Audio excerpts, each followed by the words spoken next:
How to fix Windows getting stuck or screen getting stuck on Windows getting ready for update problem. Hello everyone, this is Sabrina here to help you today. So without any further ado, let's get right into the video.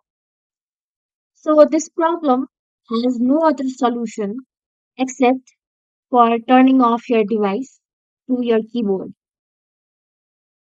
This problem usually occurs when your device cannot have or does not have necessary requirement for updating and your device is slow.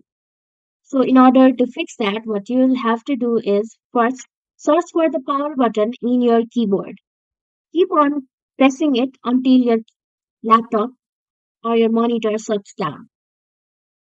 After it shuts down, restart it and then see if the problem goes away. Most of the time, the problem goes away on its own.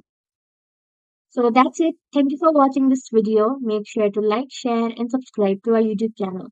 If you got any questions, comment them down and I'll catch you in the next one.